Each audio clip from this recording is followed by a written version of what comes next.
Je vais vous montrer certaines activités qu'on fait à notre institut. Donc, voilà, ce slide est peut-être pas très important, mais il y a trois étapes très importantes, c'est-à-dire le système de suivi, l'observation, la collection de données, l'interprétation des données, c'est la deuxième étape, et puis la suivi sur la gestion spécifique au site. Les activités de mon institut sont focalisées sur la première étape, c'est-à-dire le suivi. Donc, par rapport à la système de suivi interne, on a développé différents systèmes d'appareils pour le suivi météorologique agricole. On a commencé à développer ce système dans un projet à Toscane. C'est le projet de consortium de Toscanie avec la société composée des agriculteurs de Canticlas et Bogali. Et là, on a travaillé avec une société, on a trouvé un système sans fil avec des capteurs. C'est un système commercial pour le suivi avec beaucoup de capteurs. Ce système a été un peu de temps. Le prix était très élevé, autour de 1 000 euros chacun. Donc, dans ce projet, on est allé plutôt vers un appareil de open source, ce qui s'appelle la technologie Crossbow. Crossbow Technology, c'est une technologie américaine avec une dimension réduite pour une meilleure, qui est moins invasif, qui consomme beaucoup, mais le prix de chaque nodule est autour de 300 euros au lieu de 1 000. Depuis 3 ans, on travaille à développer une station de capteurs sans fil basée sur les appareils Arduino, c'est-à-dire c'est un projet italien où les hardware et les logiciels sont de open source. Et puis c'est vraiment très bien pour développer les prototypes rapides de nouveaux systèmes. Dans un nouveau système, on peut réunir toutes sortes de capteurs. Là, on a développé une station agrométéorologique avec toutes sortes de capteurs par rapport à la vitesse du vent, la direction du vent pour mesurer la pluviométrie, par exemple, l'humidité du sol avec des capteurs du sol et puis avec l'humidité relative avec un système de suivi. Et ces systèmes sont installés au sein des canopies on mesure la radiation solaire, la température des raisins et les dynamiques de radiation du sol au sein des différentes microzones. Donc, ce système est open source, basse dimension, peu de consommation, avec l'alimentation à partir des panneaux solaires. Chaque nodule, à part les capteurs, représente un prix à peu près 100 euros. Donc, aussi, les capteurs sont peu chers et la communauté Arduino produit de nouveaux capteurs avec le système open source, avec cette approche open source. Donc, on a testé ces systèmes dans une vignoble où, avec 3 traitements ou systèmes différents, le système mécanique aussi, de taille, et manuel et mécanique. On a commencé dans 2 vignobles, avec une variété rouge et l'autre avec variété blanche. Et c'est le système à l'extérieur du vignoble et à l'intérieur, et aussi dans des endroits différents. Beaucoup de stations sont placées à l'extérieur, sur la frontière, et dans la partie centrale, au sein du terrain. Et au milieu du terrain, le capteur principal était par rapport à mesurer l'humidité. Au milieu du canopée, et aussi la radiation solaire. C'est un capteur qui capte aussi les différences entre la radiation du sol et les différentes températures au sein de la canopée. On a testé ces différents systèmes pendant 2 saisons. Et puis, on a eu des résultats très très bons par rapport aux résultats agronomiques. Mais un autre point qui était intéressant, c'était qu'on avait de bons résultats par rapport à la réalisabilité, une bonne performance par rapport à l'alimentation, l'énergie, la transmission de données dans le terrain. C'est toujours un défi d'obtenir ce type de caractéristiques. Par rapport à la radiation solaire et l'humidité relative, on a trouvé des différences très importantes entre les différents traitements. La plus grosse différence entre la limité sans taille et la taille manuelle. Cette différence peut être évidente, mais trouver, par exemple, une différence de 10% en moyen par jour, dans ces cas, là, je pense que pendant la saison, ça c'est quelque chose qui pourrait vraiment produire différents types de qualité de production, de produits. Regarding the remote sensing des activités de télédétection en 2007 et aussi actuellement, on utilise des systèmes de télédétection aérienne pour le suivi, et dernièrement, on a développé aussi de nouveaux systèmes qui est basé sur un véhicule sans conducteur. Donc, ces systèmes sont utilisés pour des différentes fins. Donc, le système aérien, c'est pour des charges lourdes. Donc là, on peut tester avec des grosses caméras, aussi avec des caméras hyperspectrales. Ça a une bonne résolution. Et puis, c'est optimisé pour des zones larges et moyennes. Par rapport aux données de résolution pour les fins viticoles de précision, je pense que le véhicule sans conducteur a beaucoup d'utilisation, de potentiel, avec une bonne résolution et pour une bonne flexibilité au niveau du temps de vol, de planification de vol. Et c'est optimisé pour une petite surface jusqu'à 15 hectares, par exemple. Il y a beaucoup de capteurs. Les drones peuvent être équipés pour la photogrammétrie d'haute résolution avec une caméra visible, caméra multispectre aussi pour la mesure des réflectances de la canopée. On peut mesurer la végétation aussi par rapport à la réponse spectrale. Et dernièrement aussi, les caméras hyperspectrales été utilisées, mais c'est une version plus miniaturisée.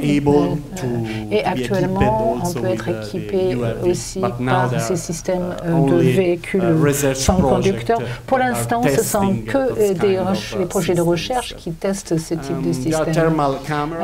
Il y a des caméras thermiques, par exemple, pour l'analyse de la température de surface, liée aussi à la stress hydrique. Et puis, aussi, les lidars travaillent aussi avec des petites dimensions. Et il y a beaucoup de projets aussi qui, pour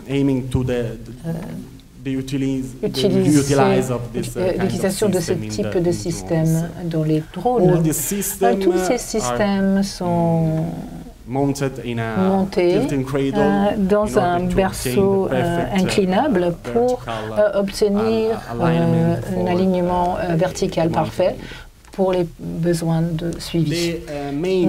Donc, pour l'activité principale par rapport au drone, sont les suivis multispectrales, des activités de suivi multispectral et la caméra thermique.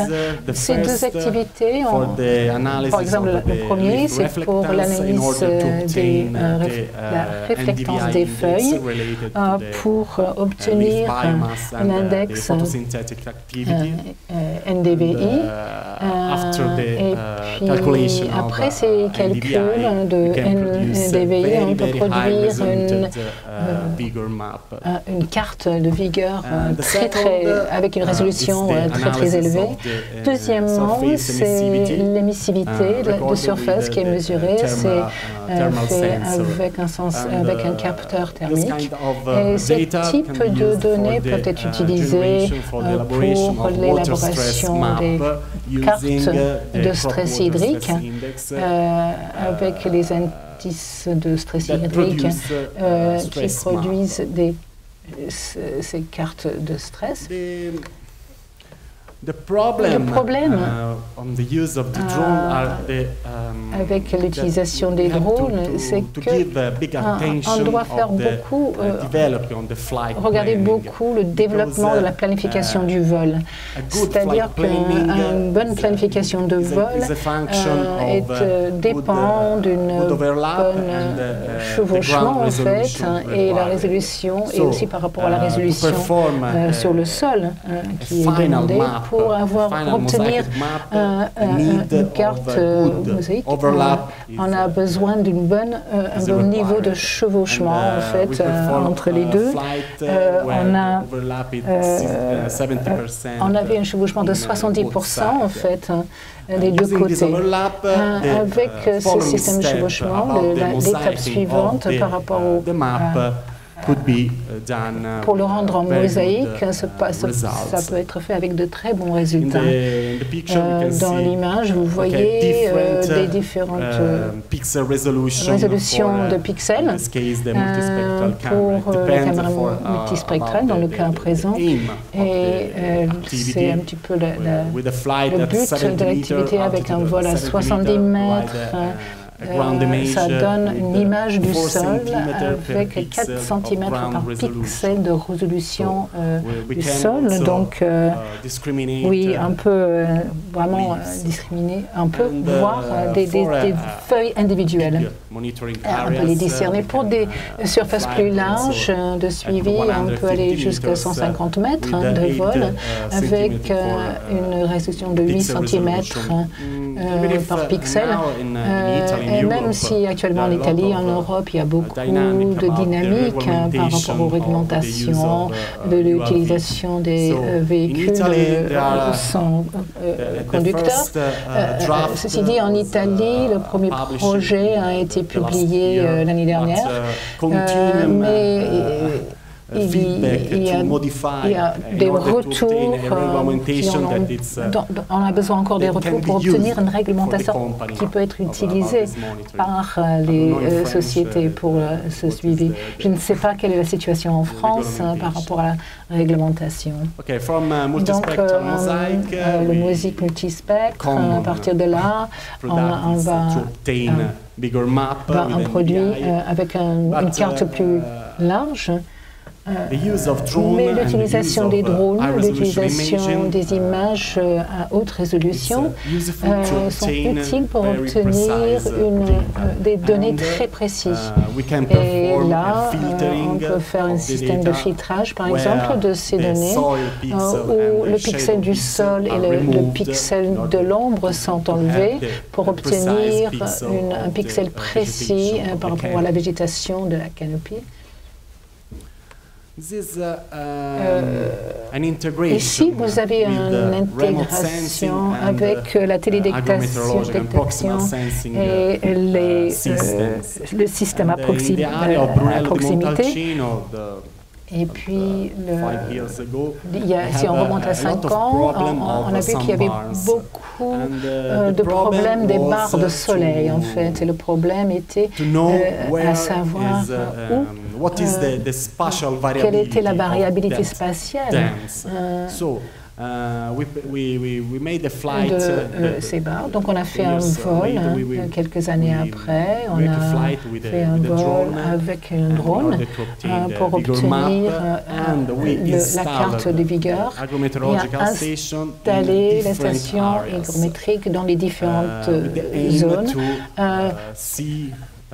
dans le but de voir comment ces différences où ils étaient localisés dans la vigne. Et on a équipé des stations hygrométéorologiques avec 2 capteurs, un pour la température des raisins au sein de la grappe et puis la température de la couverture, la canopie. Et puis les résultats étaient nous montre que, par exemple, dans la partie en bas, 30 jours était nécessaire pour obtenir la valeur de plus de 35 degrés. Et la dynamique quotidienne thermique est montée jusqu'à des différences entre les vigueurs bas et vigueurs hautes. Ça montait jusqu'à 8 degrés en moyen. Donc, ça montrait beaucoup de différences entre les différentes surfaces. Et les résultats de ce type ne sont peut-être pas possibles avec les stations météorologiques traditionnelles qui sont situées dans les endroits qui n'étaient pas représentatifs des conditions actuelles au sein de la vigne. Une autre activité, c'est l'élaboration des images thermiques. On a préparer cette carte avec des cartes thermiques à partir des drones et pour obtenir l'index de stress hydrique. On peut calibrer ces index avec 2 températures de référence acquises sur le sol avec un capteur thermique à manche. Le trajet du vol du drone et les images thermiques, si on les met ensemble, on peut maintenir la température sèche. On peut utiliser ces systèmes de température et aussi en utilisant les gels vaseline, par exemple, sur les feuilles pour trouver les températures de référence. Et puis la température humide, on a suivi des feuilles qui étaient mouillées avec de l'eau. Ensuite, la dernière saison, on a fait une expérience en Sardaigne avec 2 variétés. Cabernet Sauvignon et l'autre Canigou, c'est une variété autochtone en Sardaigne, dans la partie nord de la Sardaigne. Voilà les images thermiques et on a calculé le stress de l'eau de culture et l'index de cette température. Il y avait 4 types de traitements d'irrigation dans les vignes secs, c'est-à-dire sans irrigation, humide avec l'irrigation, 70% d'irrigation, T1 et T2, c'était 2 seuils d'irrigation différents basés sur les mesures du potentiel hydrique et avec une extraction de pixels de cet indice, non seulement l'indice mais également la température des images. Ça nous donne des différences entre des 4 traitements. Ça c'est un bon résultat parce que le traitement à sec est monté à des températures plus élevées que pour la partie humide et le T1 et le T2. Aussi, pour les indices, ces résultats sont confirmés par le suivi sur le sol pour le potentiel hydrique, et ça confirme nos traitements, et ce qui montre que ces types d'indices peuvent être utilisés pour le stress, pour la détection de stress hydrique. The last slide le about dernier diapo sur un prototype qu'on a développé pour aller dans une direction, une activité dans les mesures de précision en énologie avec un capteur sans fil. Chaque nodule est installé au sein d'un bouchon.